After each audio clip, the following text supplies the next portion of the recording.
done your beach? We did. We went. I think I remember you going a little bit earlier. Yeah, we went earlier this year. We're going to do. We're going this next week. I'm ready. You're going later, aren't you? Once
let's go to resolution. Thank you. I didn't have that turned on. Resolution 1455. Gabe? Yeah, thank you, Commissioners. I'd like to recognize Mark Walker, Senior Vice President, Chief Financial Officer, to present for you the consideration on second reading of the rate increases for both water and wastewater divisions. Good afternoon, Commissioners. Today we do present for your consideration on second and final reading the proposed water and wastewater rate increases for each of the next 3 fiscal years. My presentation today is going to be relatively brief since we have discussed this subject multiple times, including the board's approval on first reading at last month's meeting. So just to remind you of some of the details, first and foremost, the proposed rate increases are needed in order to help us continue to sustain funding at needed levels for our ongoing Century 2 infrastructure programs for our water and wastewater systems and also our treatment plant projects over the course of our long-range plan. The proposed 5% water rate increases for a residential customer will increase the average monthly water bill beginning with $1.40 in August of this year, August of 22, $1.50 in August of 23, and $1.60 in August of 24. And that's a total combined impact over the 3 years of $4.50. For wastewater, the proposed 4% annual wastewater rate increases for the average residential wastewater customer will increase their monthly bill $2.60 beginning in August of 22, $2.70 in August of 23, and then $2.75 in August of 24, for a total combined increase of $8.05 over the 3-year period. I'll remind you that all of these rate increases for our residential customers are being applied to the variable usage or commodity rate. There are no changes or increases to the fixed monthly basic service charge. For our non-residential customers, our commercial industrial customers, The amount of the impact on their monthly bill will vary based upon their rate classification and the amount of their water usage. And so, Resolution 1455, again presented today on second and final reading, does replace the existing rate schedules of our water and wastewater divisions with new schedules that do provide for the rate increases over the next 3 fiscal years. Again, if approved today, the initial increase will be effective in July of '22 and be reflected on customer bills in August of this year. Any questions? None, I'll entertain a motion. So moved.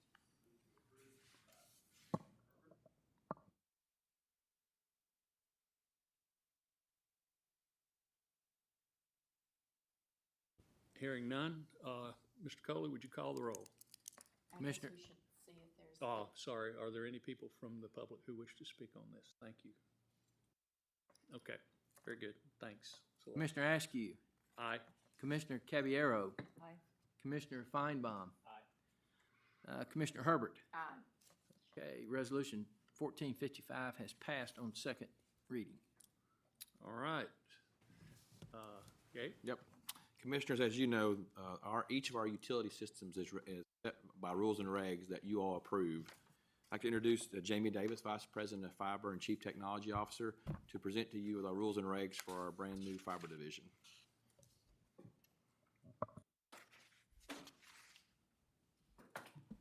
There's a button.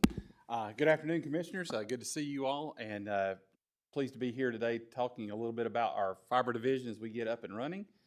Before we jump into the business of approving rules and regs, I wanted to just give you an update since we've last talked about where we are on our efforts. So, good news is things continue to progress towards an early summer launch. Last time we talked, kind of had our fingers crossed about supply chain and some electronics and things of that nature. Very shortly after that presentation, I believe it was April timeframe, we've started getting shipments, and so we were very pleased about that. A couple of key servers were still kind of standing up for our TV, but ultimately we think we're going to be ready to really start providing the service in a meaningful way. We have to make our connection to the internet. You know, always kind of blows my mind that the internet is a physical place, and so you can go lay hands on it. I can take you to that building. It's no more complicated than a kind of an aggregated data center where everybody goes up. But the one that we're going to be making our first connection to is in Atlanta. Those are pretty special places, and so literally we're sending a crew down there next week, KUB truck, to go down and hook our electronics into that data center. And so we're pretty excited about that. To kind of make an analogy with the gas pipeline, so there's the source of the supply, and then we've got the contract signed for the transport, if you will, then back up to Knoxville, and those have already been inked. So once those connections are made and the configuration's made on our side, we're ready to start putting light on that glass, and we're excited about that. Construction, we talked about last time that our Mohawk Park City area, think Riverside Drive, was completely done, and we were making progress in our other 2 areas that are in this first year of Phase 1. We're about 80% complete in the Arlington Park City area, kind of think a little bit short north there in the close to Fountain City, so to speak. We should be completing that here soon, and then this next week, really Dolltown Western Avenue construction is going to be hitting in earnest. That construction completion probably will bleed over just past this fiscal year. We'd hope to have that completed this fiscal year, but we think we'll be just in July, early August completing that. So great and on schedule. But as we're ready to put light on our fiber, we're ready to pilot, and so we are targeting literally days now in which some of our customers, I call it the friends and family group. We want to my phrase these days is crawl before we walk, before we run, and so we've got some employees that live in that area along with friends and family of folks there, and they've agreed to be our guinea pigs, so to speak. And we'll see how that product goes. And that'll predominantly be us kind of kicking the tires on the internet.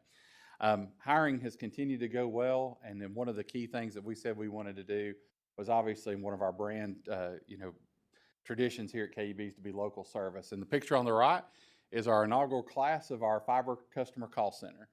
So really proud of that group. They're in boot camp, if you will, right now, learning everything about our new system that we've put together. kind of learning the tricks of the trade and learning about our products and services. Of the 9 folks represented there, 3 of those folks were internal KUB employees that said they wanted to move over to the fiber call center. And so we were pleased about that, but everybody else is new to KUB. And many of those faces we met at our job fair. So we've got some new KUB family members that have really brought a great personality to KUB. Really enjoying getting to know this crew, a great group of folks that have joined us in that regard. On the grant front, we're still waiting news about our state and federal grants. As you may recall, we had submitted our application for the state grants some time ago. A lot of process and back and forth about some of the maps, about availability of where things are at. Everybody that submits a grant application, then there's a public comment period. Folks who are curious or interested in that particular area can comment. And so we anticipate there'll be folks that comment on ours, and then we have a period of time in which then we can respond to those comments. That public comment period was due to have ended well before where we are right now, but July the 8th is the deadline on those. We hope that's not extended because we're really wanting to get through this first round of grants as providers who have applied for that. We anticipate that those grants still will be awarded in early August, and we wait with bated breath on that. On the federal front, we do see some movement in that particular regard. Again, $45 billion will be handed down through the National Telecommunication Infrastructure Association, NTIA. We see them organizing staff and processes, and that leads us to a point which we're really not happy about, in that they have grabbed our great resource of Crystal Ivy to work with them. Yes, Crystal has, last day was last Friday. We were very sad, and she is too. Had made a very big impact here at KUB on our team. Loves working here, but it's truly when the president calls you, you go. And so literally the head of the Department of Commerce called Crystal and said, we need you to come head up part of this. And so it was just one of those great opportunities. She and I had a long talks about that, but honestly, almost an opportunity to serve your country. I said, I know that sounds crazy, but it truly is. And so her role will be with that agency. The program that she's going to be working for and heading up, honestly, is state technical assistance. And what she had kind of told them, when they had reached out to her, is how good Tennessee's program was and saw how well it worked. And obviously her fingerprints were all over that. So she will be helping literally administer this program for the nation in that particular regard. So we're keeping a seat for her, and we hope that she'll come back home. But she's here local, so she hasn't gone very far, be working a lot remote. But the team that will literally be working with the states to dole out these dollars will be under her purview. So we wished her well and really appreciated her contributions here at KUB. The feds did to us what we did to the state. Exactly. Yeah, exactly. That's exactly right. Yeah, I hope a call wasn't placed, but it really speaks to her talent and what she was able to do, and we're excited, and we know that she's going to do great things there, and again hope to see her back at KUB someday. But because of that, we do know that they're order, so that's a good thing.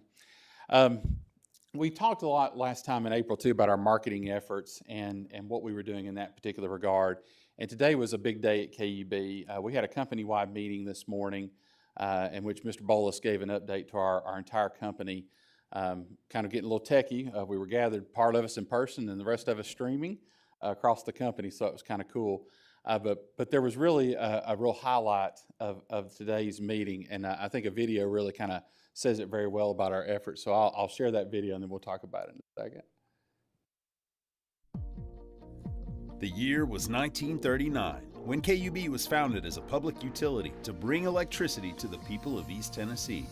Today, more than 80 years later, we're still building on that tradition of making Knoxville and the surrounding communities a better place to live.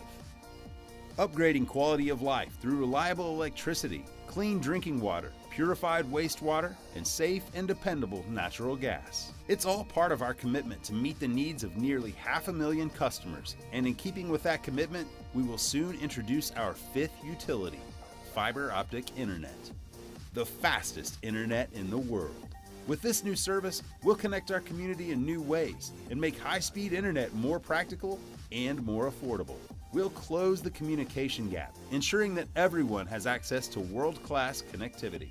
We'll create new opportunities for the economic growth of our region.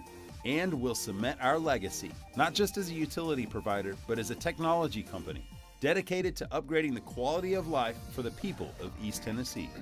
This new focus not only brings a new service, it brings new opportunities, new possibilities, even a new look. It retains the stature and stability of our past, but is underscored by a focus on the future and always looking to the horizon for the next challenge and next innovation. This is a monumental moment for KUB, but it's a moment that would not be possible without the hard work and dedication of so many people. People who devote themselves every day to delivering service that's fast, friendly, and reliable.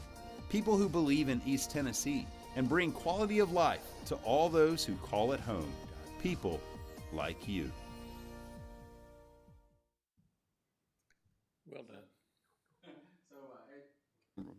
So as you can see, we've unveiled. We talked with you all and previewed that with you in April.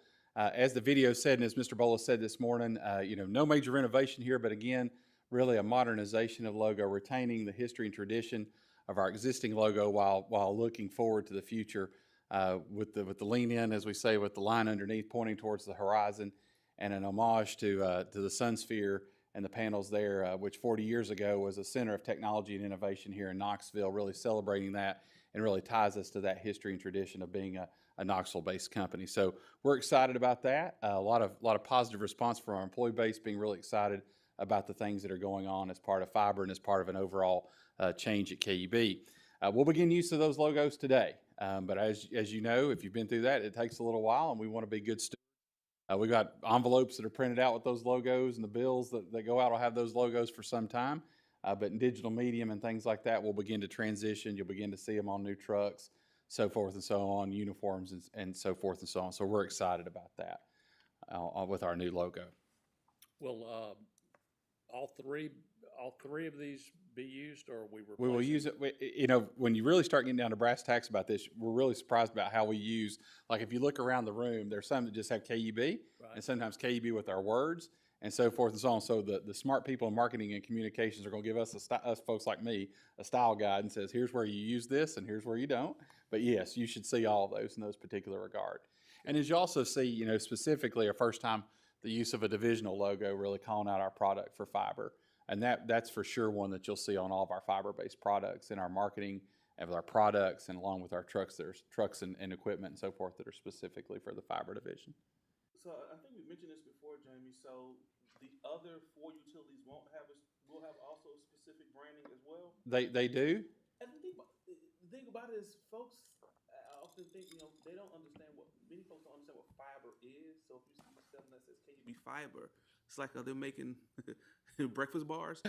Right.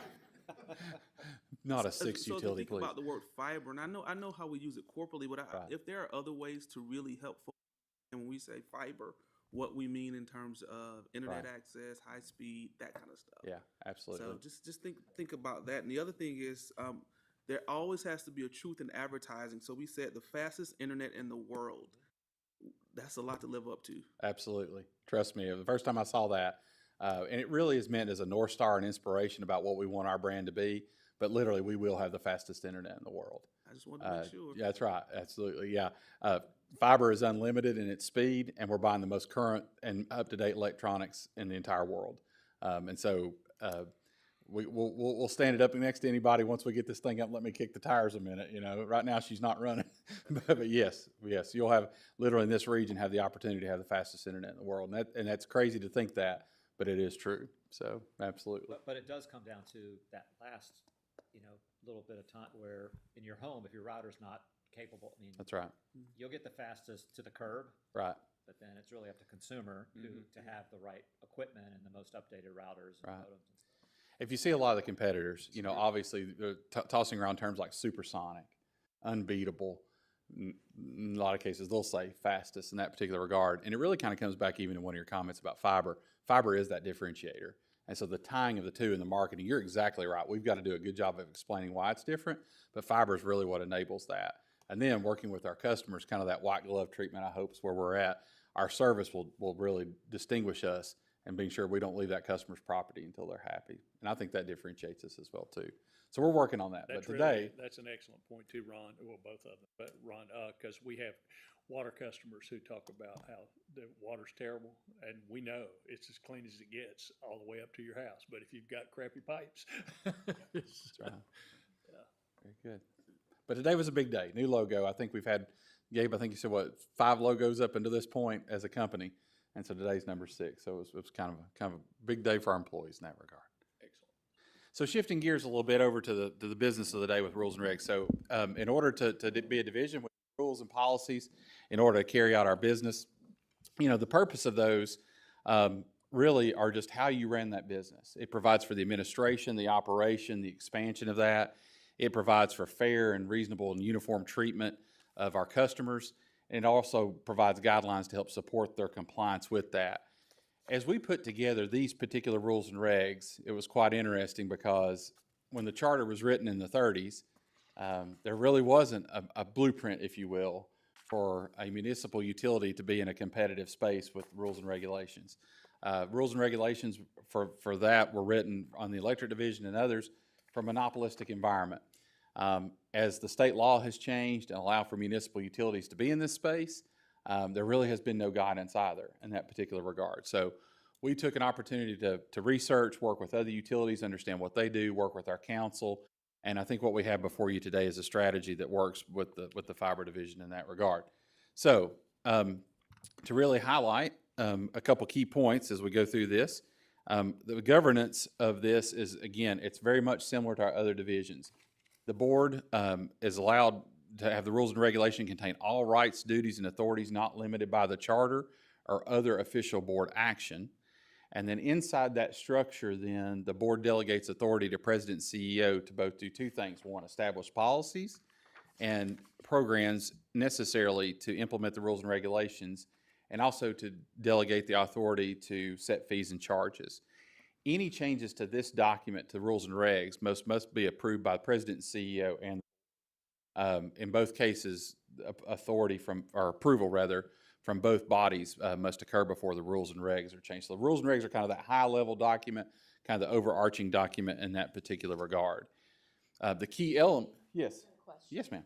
How many of our competitors have a public version of their rules and regulations? I think all of them are probably mandated to have more of what we have in our policies, which would be like a residential terms and conditions of delivery of service. And then there's probably 3 or 4, I will call FCC or regulatory policies, and I've got them on a sort of boilerplates that are it's applicable to everybody in that business. that's right. It's the stuff we get once a year in our, that real thick bill that you get from them that has the real small print. It's those types of policies. I'm sure there are rules and regulations that all of us have to abide by about publishing certain terms and conditions, but that's really it in that particular regard. There's no other higher level document, if you will, from a rules and regs perspective that I'm aware of from them in that space. Do you view the fact that we have to have this as public as presenting any kind of competitive disadvantage? Not necessarily a disadvantage. I think that you want that level playing field. I think it's just different for us, if you will. I think that, from the notion that it's almost what they don't have, I guess maybe that we would have, is obviously we do our business in the light of day, and that's why we are a utility, and that's our history and tradition, and obviously they don't. And so if you want to consider that a disadvantage, then maybe so. From the aspect of we anticipate our customers engaging with us and have already given us feedback about how they kind of want their service to be, like, for instance, getting the separate bill from their utility bill or things like that. And we take that into consideration in our policies, where I don't know about the for-profit providers who would do that, whether they would do that, whether or not it made them money or not. I don't know. I mean, it's hard for me to say that in that particular regard, having never done this. I think we really have to market is the fact that we have local people. You're not going to be talking to a Filipino call center. These are people with boots on the ground here, and to me, that is just so important because, we're providing jobs to local people, and those local people, you know, are gonna know where Fountain City is, or they're gonna know where Riverbend is versus somebody who doesn't even know where Tennessee is. We've said that hopefully, as we've talked to our new reps to say, you know, you're going to know whether the Vols won or lost that baseball last weekend. And that's kind of one of the distinguishing factors of our service in that particular regard. Of the great question about whether that helps or hurts us, I think never thought about the alternative other than just the formality that we have. I mean, anytime I guess you bring it into a public eye, there's a level of scrutiny there that's very appropriate for us as a municipality that maybe the others don't have to in that particular regard. As far as the key elements of the rules and regs themselves, you can see that they're on the screen. Initiation of service, kind of how you start service, interruption of that service, if for whatever reason it needs to be interrupted, how we bill, and those continue to be maintained as part of the rules and regulations. Part of the rules and regulations then delegate the authority to establish fees and charges and other policies to the CEO. And that's, again, that designation is very similar, exactly similar to our other 4 divisions in that particular regard. One key distinction here that I will call out is that there are no rates in this division. It's a fee for service. There is no cents per KWH. There is no cents per CCF of water. The charter didn't know what to do with that, or didn't speak to that. State law doesn't speak to that. And so we had to figure out, okay, which side of the fence does that belong on? And what others have done and what we think is a good strategy here is to have that as a fee or charge. Again, plenty of opportunity for scrutiny of that, plenty of opportunity to have that drawn out into the public eye and discussed. And we codified inside of the rules and regulations that we would report where we do all of our corporate finance activities through the Audit and Finance Committee on a regular basis, and upon request of any of the board members who want to have it brought before the full board or have an update in that particular regard. So again, trying to design that process where the checks and balances are, but still kind of fit this particular new service in that regard. Jamie and I had a long conversation about that because that gave me a little bit of heartburn. Because while we're not first of all, we're a public entity which we are responsible to our ratepayers. And I think to establish the fiber division, we went to our community and said, give us this money to establish this division. And I think it's important then that as a public utility with a fiber division that this board, which represents the community, is really, really attuned to what might be happening with fees and policies.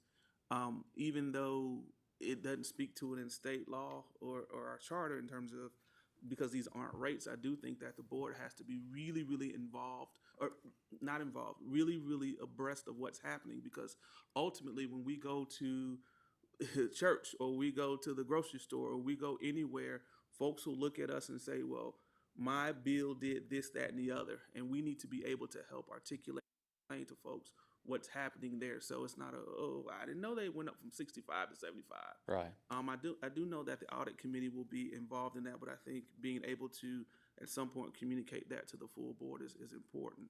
And the other piece I think is important is that as we are building this fiber division, when we talk about the local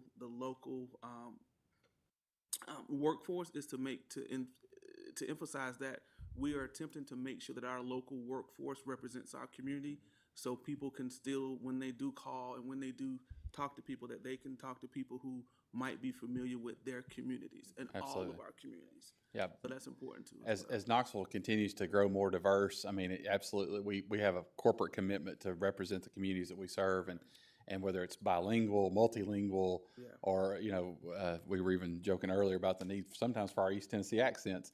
At the end of the day, absolutely. And I think our recent efforts with the job fair has just been a great opportunity to do just that, and we're committed to continuing that. So, absolutely. Thank you for that.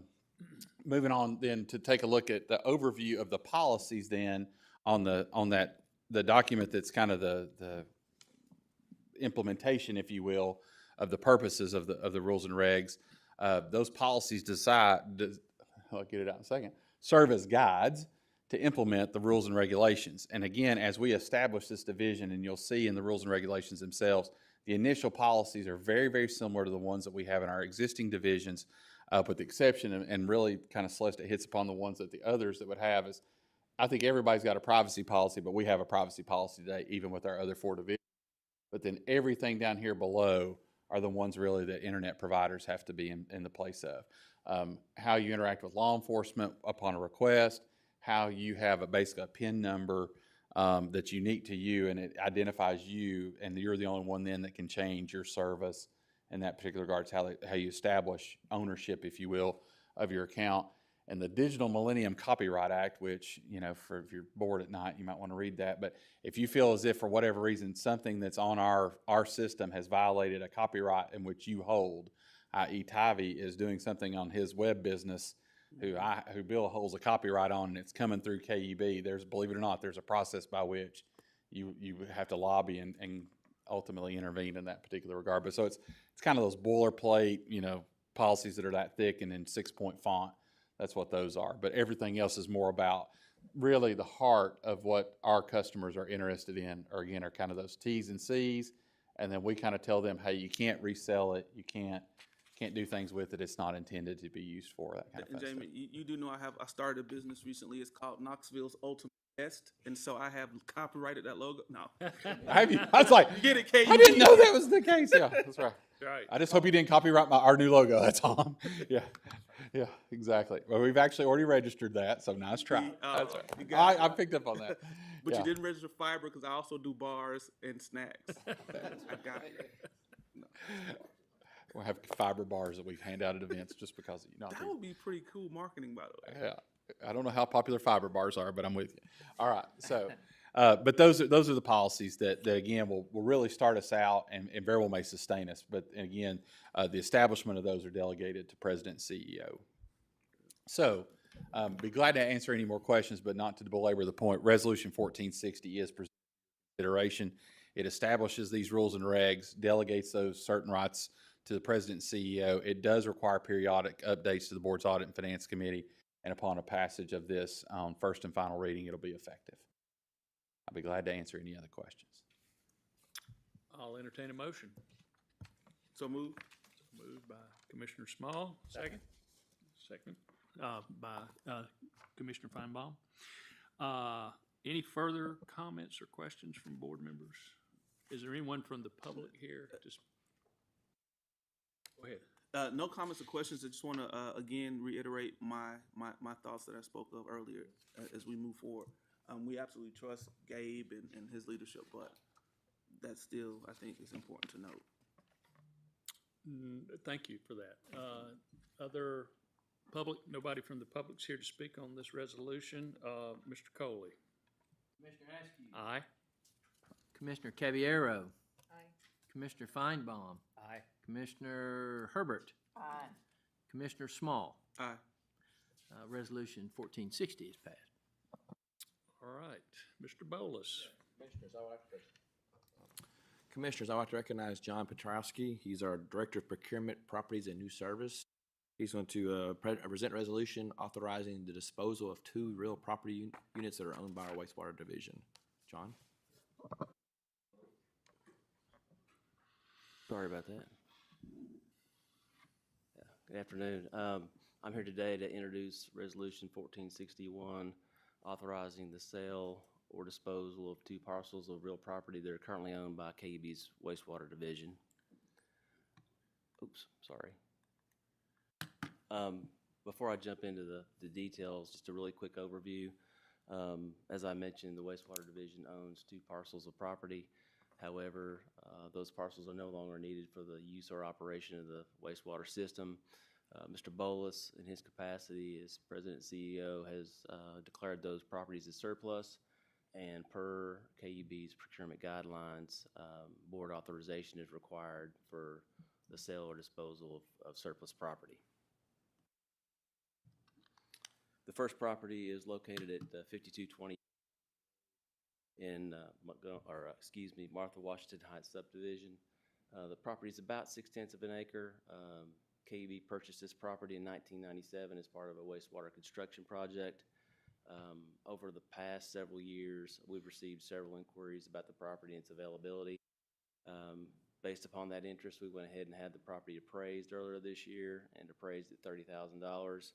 And so given the level of potential interest anyway, our recommendation is that we publicly advertise the property and sell it through our RFP process. And obviously, the hope would be we could sell it for the appraised value. Just as a point of reference, Martha Washington Heights subdivision is in South Knoxville, near Alcoa Highway.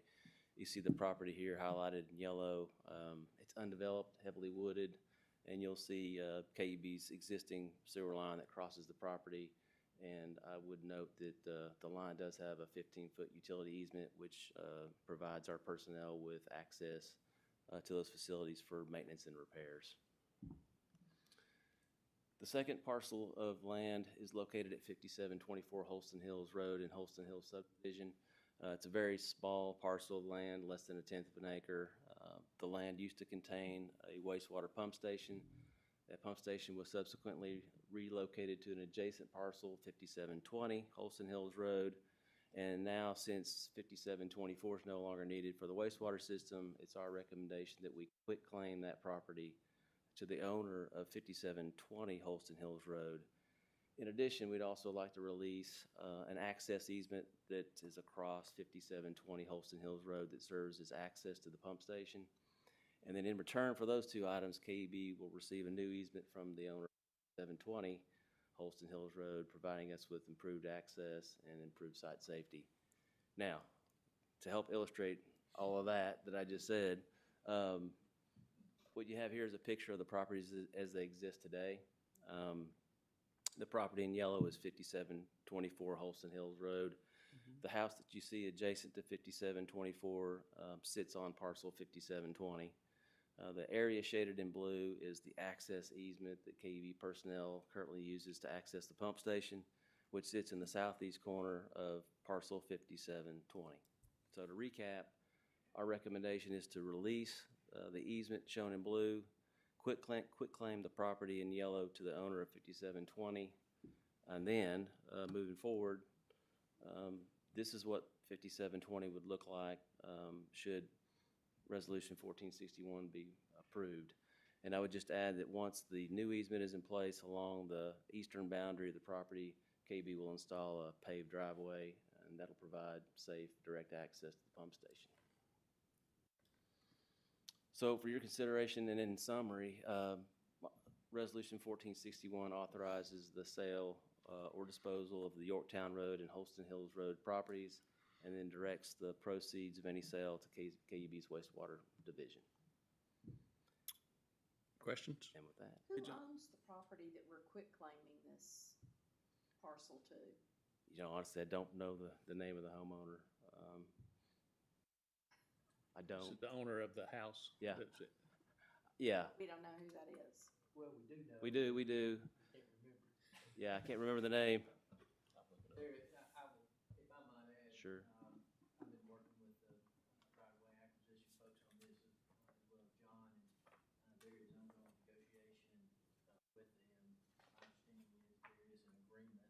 This ultimately helps, for lack of a better term, clean up the property for them by removing an easement that goes around the property, and also quit claiming what is in effect a parcel within their parcel.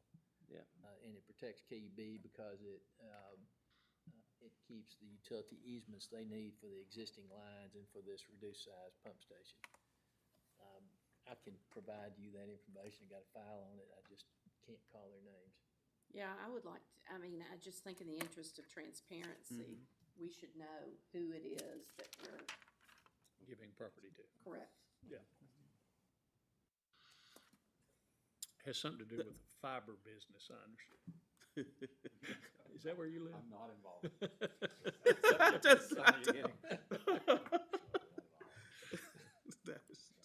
You're wrong, Jerry. your So house? wrong. That is not. I think your your comment is spot on. We need to make sure there's not a conflict or the appearance of Right. Of some sort of favoritism. impropriety or, Right. yeah. That's good. All So, right. yeah, Philip and Beth McDonald. Pardon me? Philip and Beth McDonald. Okay. Well, we just need to make sure they don't have any connection with KUB in any way that would be inappropriate. Hey, John, that current blue, I guess it's called an easement, the current blue easement, that is, right now KUB has paved that, and that's how we access it, or that's completely the homeowner's property? It is completely the homeowner's property, and we actually utilize their driveway, and then we have to cross through a fence that's gated, that's locked, and then we have to go through their backyard, and we often mess up their backyard and have to repair that. So it's really, Mr. Coley mentioned, it's kind of a burden on the homeowner, really. Okay. So this is really a good solution for both parties. So we'll take that portion of the property that's in yellow, it'll create a path, a paved pathway right to the station, and then we can be able to use that and not interrupt the homeowner at all? Correct. Okay. That's good. Has the Holston Hills owner been notified of this opportunity? Oh, yeah. Yes. Yes. Okay. Any other questions or comments? I'll entertain a motion on 1461. So move. So moved Commissioner Small. Second. Commissioner Caballero seconds. Are there any members of the public signed up to speak on this? Okay, seeing none. Mr. Coley? Commissioner Askew, Aye. Commissioner Caballero, Aye. Commissioner Feinbaum, Aye. Commissioner Hamilton, not here, Commissioner Herbert, Aye. Commissioner Small. Aye. Resolution 1461 is passed. Very good, thank you. All right, now we'll hear the President's report. Yes, thank you, Chair. As you know, we recently broke ground on our first community solar project there off 640, and we're very excited about that project getting underway. Everybody's talking about it. I want to recognize Chastity Hobby, our environmental program lead, to give you an update on that project. Good afternoon, everyone. Afternoon. So as Gabe said, today I'm here to talk about our community solar project and share some updates on the development of our subscription model. As you all know, there we go. As you all know, this project has been in the works for a long time, and we've recently been able to make some significant progress. I know some of you were able to attend our groundbreaking ceremony back in April, and if you all have driven by the site recently, you'll have seen that the fence has just gone up, and over the next couple of weeks, you'll start seeing panels go up as well. So we're super excited to finally be at this point where we can talk about how our community is able to share in Knoxville's first community solar project. So since it's been some time since we last spoke to the board about, at board meeting about our community solar project, we just first want to provide a brief overview. So this is something that we're able to do through TVA's Flexibility Research Project, which is separate from our 5% flexibility that we'll be looking at in the future. And it's also something that has been made possible by a partnership with the city of Knoxville to provide the land, which without that, it would have been very difficult to do a project like this. KUB is investing $1.4 million in this project, and following the completion of the site, we will continue to be responsible for owning and operating and maintaining the project. And what really sets this apart from some of the other solar and renewable offerings that we have is that this is a way for customers to purchase local renewable energy that's generated right here in the heart of Knoxville, something that they can point to and see and know that's where my solar is coming from when they pass it. So I'll talk a little bit about the site. You can see it there in the picture on the right-hand side of the screen. And if you were paying close attention, you might have noticed a glimpse of it from the drone footage that he showed earlier. It's located at 1400 Lorraine Street, which is just in front of the City of Knoxville Public Works building. So if you all have driven down 640 down that stretch of the interstate, this is an area that you're probably familiar with. And as American Cannon mentioned at our groundbreaking ceremony, The visibility of this site really makes it a symbol of Knoxville's commitment to renewable energy and to solar for our community. Solar Alliance is our contractor overseeing the design and construction of the array. They'll also be performing the maintenance for us when it's complete. They've been a really great resource to work with on this project, as well as other solar in our community. And so we've been thankful to have them taking this underway. The system is going to be a 1 megawatt solar array, and we estimate that it will produce about 1.36 gigawatt hours of electricity annually. So to put that into perspective, that's equivalent to the energy consumed by around 100 homes.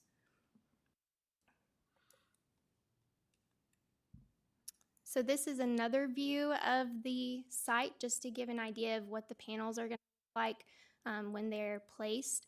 Something else that I want to note about this location in particular is that it used to be used for industrial purposes, which made the application for that land very limited. And so we're really happy and pleased to see that it's going to be able to be used for something that can help make our community more green and help reduce emissions, whereas otherwise there's not much that it could have been used for.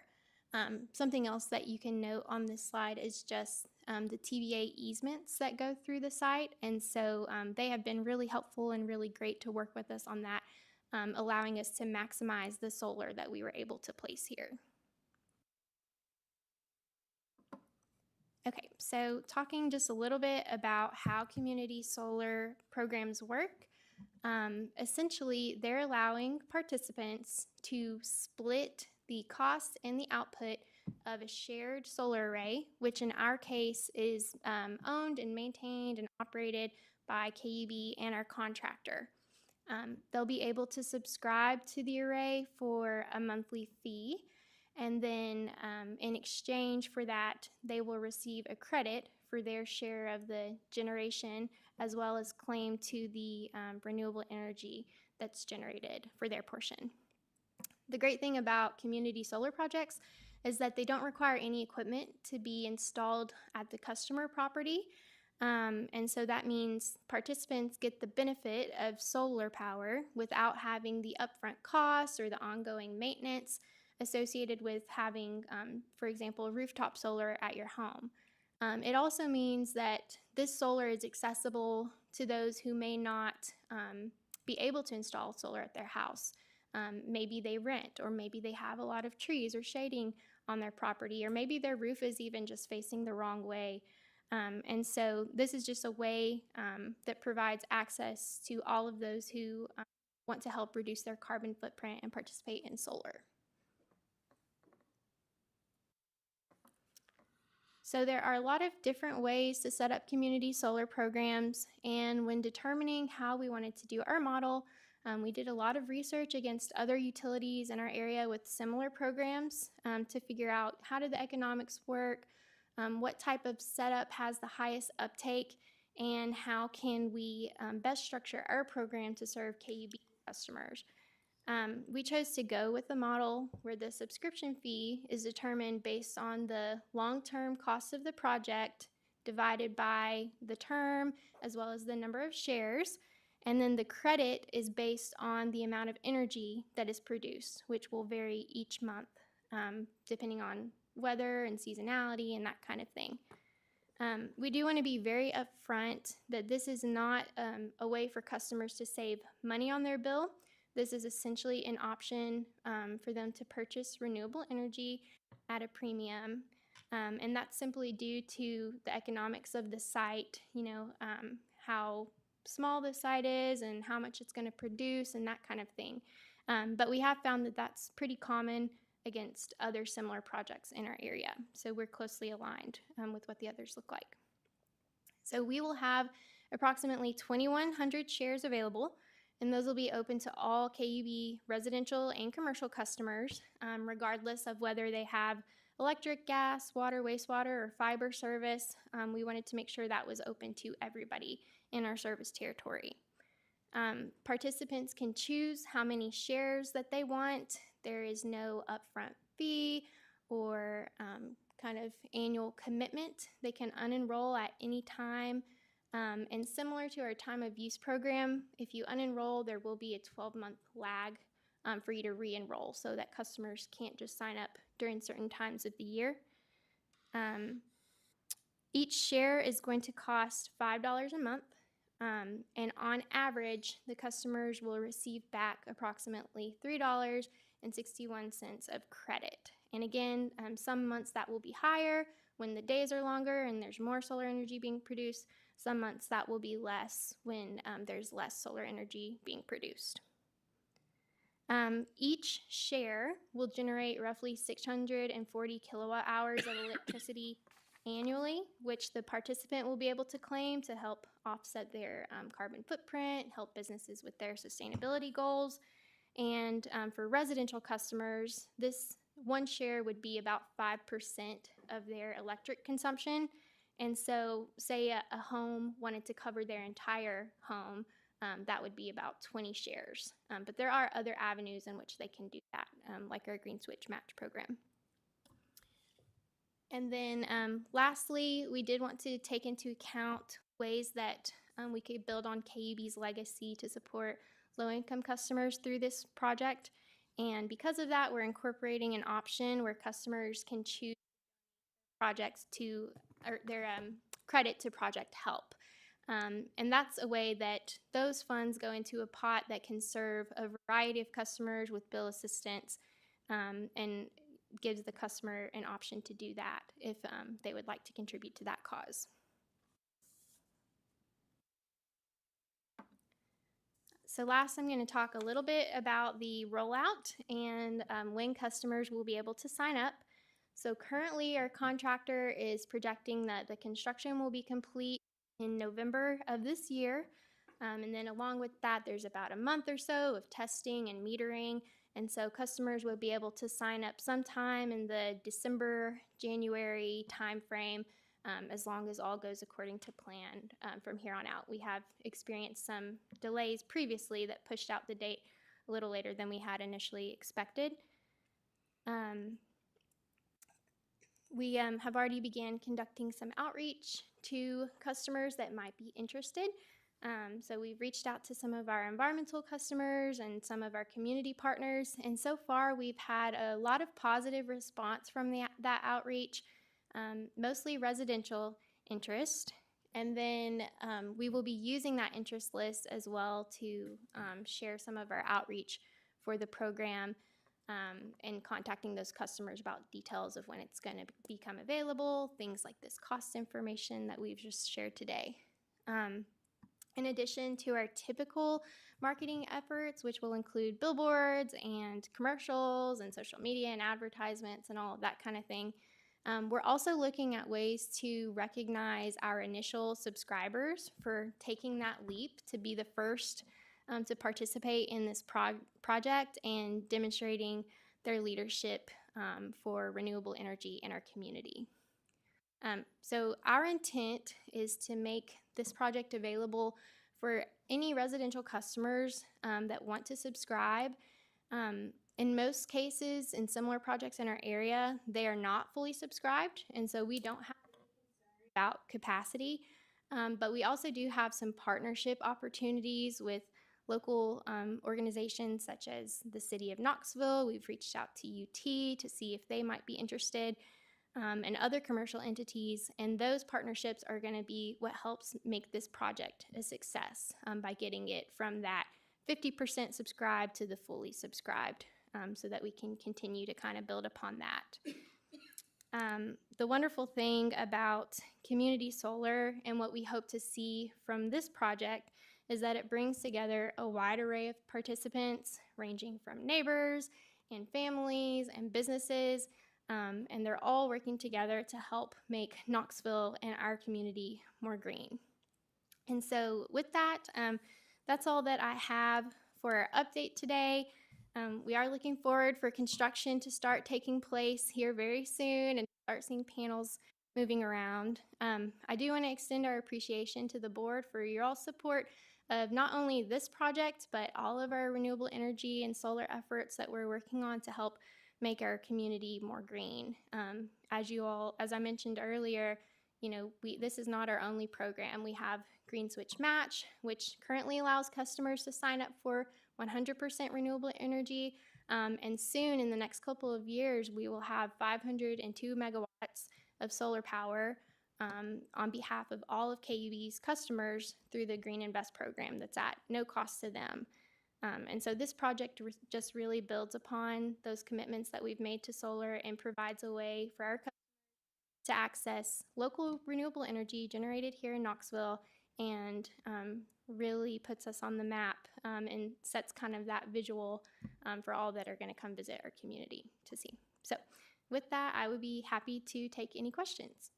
Chastity, it probably predates you, but one of the most haunting movies of my life was The Producers. And some of you will recall that movie and the play Springtime for Hitler. They oversold. Is there hypothetically a limit to the number of subscribers we could have? Yeah, so we'll have 2,100 shares available. So once those shares are all taken up, that'll be our max until people unenroll or if we develop future community solar projects. Are there, I'm sorry. Go ahead first. No, yeah. Okay. Are there other plans for acquisition of property to expand the program in the works? There's nothing in the works right now to expand the program, but as you all are aware, we do have that 5% flexibility from TVA, and we are looking to make that as much of that as we can solar and try to find opportunities for solar within that. And so it's possible, depending on the partnerships and what those types of projects look like, that they could potentially be used to expand community solar. Claudia, you've been Thank you. fighting in. Thank you so much for your presentation. I have several questions, but I'll start. With Solar Alliance, did we create a bidding process for companies and then one of them won? How was that process? Yeah, so we did an RFP.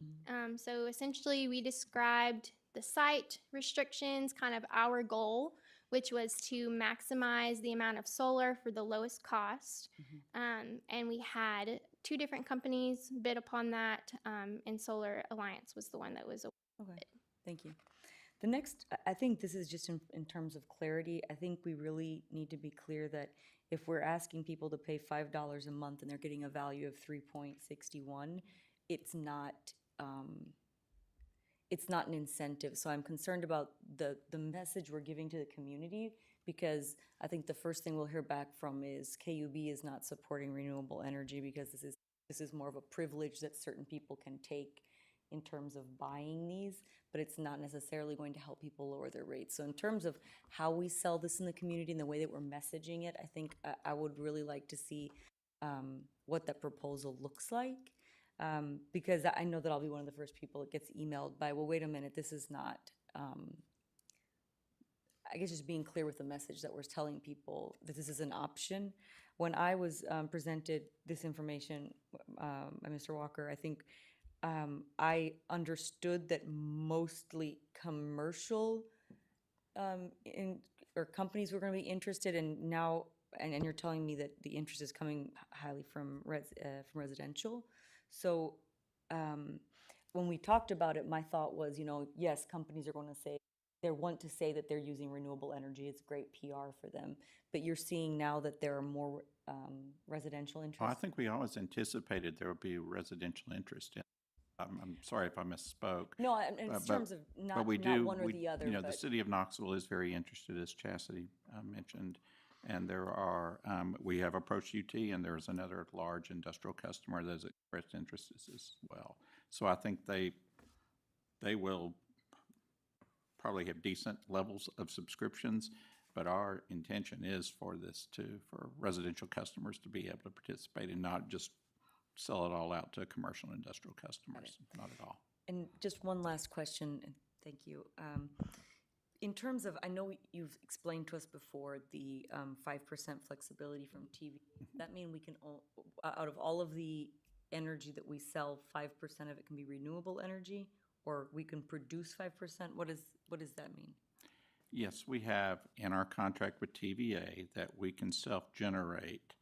And I think the 5%, and Chastity, correct me if I'm wrong, translates to about 86 megawatts. This is a 1 megawatt site, which doesn't count against the 5%, but we have 86 megawatts in some combination of projects, probably predominantly solar related, that would meet that need, that would fulfill that.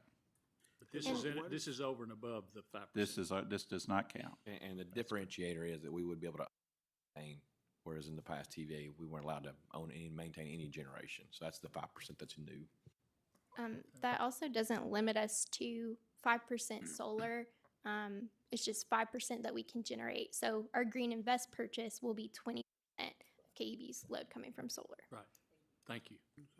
And TVA was present at this groundbreaking and very supportive of this whole process. So they're engaged with us, and I think that's an encouraging thing. So I had two questions, Claudia, and asked one of them. So the benefit for the customer is that they are supporting the environment. So that is it. I think that she's right in that we need to then articulate it in a manner that folks understand exactly what this is.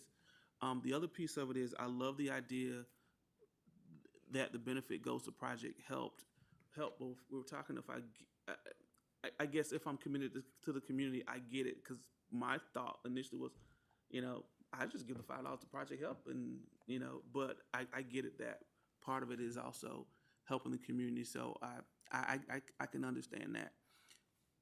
But what I don't get is if I'm a gas only customer, right, and I can buy into this, why would I?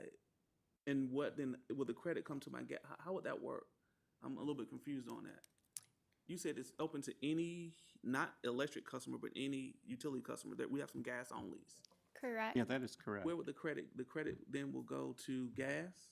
Well, the credit would go to, there would be, just like if you were an electric customer, if you only have natural gas service, you're still going to get that $5 monthly charge. Mm-hmm. And then there would be the credit, which on average is $3.61. It works the same way, whether you have electric service or just natural gas service. But it would be a credit essentially to your gas bill, if that's the only bill you get from us. Well, it's not going to be a net credit. It's going to be a net cost of, say, that $1.39. That would be, But, yes. So it'd be $5 minus whatever the credit is That is what correct. you'll be paying. Right. Mm-hmm. Even if I'm a gas only customer. That is correct. Or water only customer, if there is. That is But correct. again, that goes back to your original point. This is a way of people promoting the use of non-carbon-based energy. For me, is it worth me paying $60 a year to support something that I think is good for my environment? And the answer is probably yes. But not everybody has that luxury to do that, Right. but I do. And I believe I'm correct that if, this is an electric system investment, we're making this capital investment. So, that charge, even though it's on a gas bill, is going to go to the electric to help Okay. offset the cost. If that might have Okay, been that's your okay. Yeah, Now gas is not okay, going to that closes the benefit loop for me. from this electric system capital investment. Okay. Can you repeat that again? I'm sorry. Yeah, because the $1.4 million of the capital investment and the ongoing maintenance costs, those are charges to the electric system. So even though I'm a gas-only customer and I might participate in this, the charge, the $5 charge that I get is going to go to any revenue would go to the electric division to offset those costs, and not to the gas division. Okay, that's what was confusing. Okay, sorry. To your earlier question, or your earlier comment about consumers versus corporate customers, are you allocating any percentage of this to be 100% dedicated to the consumer, so it's not all gobbled up by the companies?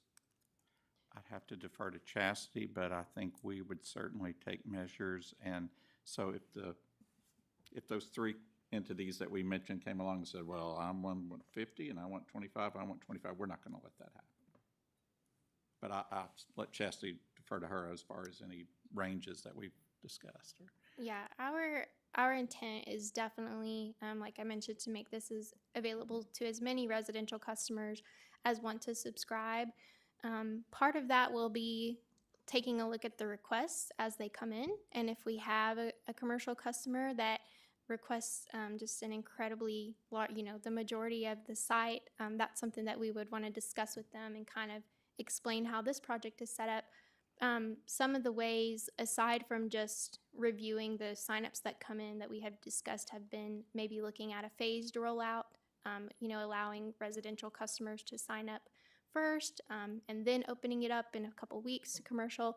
But that's part of the reason as well why we're trying to get that interest list so that we have an idea of who may want to participate, and can make sure that we're being mindful of that in our promotion. Yeah, how we're to signing up. Claudia's earlier point, it's a little self-serving for the corporate clients, right? Because they want to be able to show to their shareholders, their employees, or their community that they're supporting solar. But the consumers are probably doing it because they care, right? So I think there has to be that balance, which it sounds like you're already working on, to make sure that the consumers have a certain amount that they can buy and that it's not all gobbled up by 10 corporate clients in Knoxville. And probably the earlier we consider what those numbers would be, better. So go ahead and get it in our head. Even if we don't want to make it a hard and fast policy, we probably need to have those guidelines now. And just for accounting purposes, if those, I would love to see how many people send their credits to Project Help. So I wonder if we could be able to disaggregate how much additional revenue this might be sending to Project Help based on this project. So if we could do that, keep a tab on that. We can report that, and if everybody did it, of course, it probably won't happen, but if everybody did it, that's about $90,000 a year for Project Help. So that's not insignificant. Right. That's right. Other comments or questions? I have to tell you, I love the work you're all doing on renewable energy. When we get to 20%, again, we're 80% away from the goal, but we're significantly down the road. That's a big number, and I think it speaks to our values. And so, keep up the good work. Thank you. Thank you. Are there any persons from the public who would like to speak to them today? Okay, seeing none. I would remind everyone that following the adjournment of the meeting, the board will have a lunch across the hall. The buffet is across the hall, and the session's open to the public to observe. The meeting's now adjourned.